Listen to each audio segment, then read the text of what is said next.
चाषी 20तम किस्ती को नहीं आसिला बड़ खबर। चाषी बड़ खबर आउ मात्र 7 दिन अकाउंट को आसिबो 2000 टंका। शीघ्र साधि दिंतु यही काम। प्रधानमंत्री किसान सम्मान निधि योजना अधीन प्रतिवर्ष कोटी कोटी चाषी को 6000 टंकार आर्थिक सहायता प्रदान कराए। यह राशि प्रति 4 मासरे 2000 टंकार 3टी किस्ती सीधा सड़क चाषी अकाउंट को स्थानांतरित हुए। शेष अर्थात 19तम किस्ती 24 फेब्रुआरी 2025 अकाउंट को आसीथिला। सेबेठारु सारा देश में चाषी परवर्ती अर्थात 20तम किस्ती पीएम किसान 20तम किस्ती पाई उत्साह सहित अपेक्षा करिसेंती। अपेक्षा कहीं बढ़ुची? प्रत्येक थर परी एथर मध्य किस्ती मध्य प्राय 4 मासर व्यवधान रही।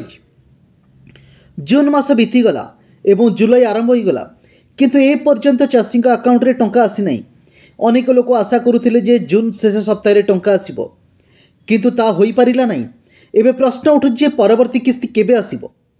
प्रधानमंत्री किसान 20तम किस्ती 18 जुलाई रे आसीबो कि?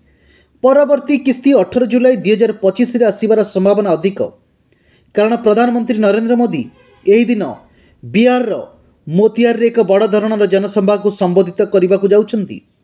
रिपोर्ट रे कुआ जायछि जे एही कार्यक्रम समय प्रधानमंत्री किसान योजनार 20तम किस्ती चाषी अकाउंट को पठाई पारती।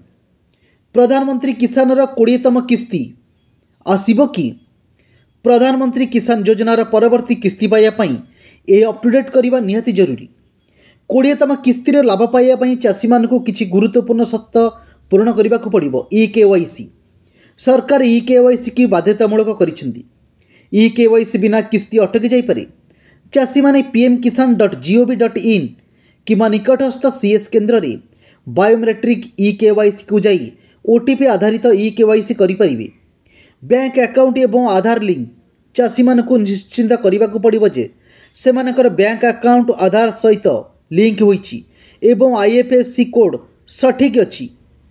ई-केवाईसी निश्चिंत करंतु।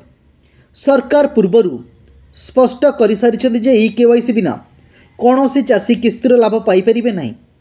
पूर्वर चाषी टंका केवल से ई-केवाईसी अपटुडेट हो नथिबारु अटकी जाइछि, किंतु आपण ए पर्यंत ई-केवाईसी अपटुडेट करिना। तेबे pmkisan.gov.in को जाई किंबा आपण निकटस्थ सीएस केन्द्र को जाई यार फॉर्म शीघ्र पूर्ण कर दियंतु। बैंक डिटेल्स अपडेट करंतु।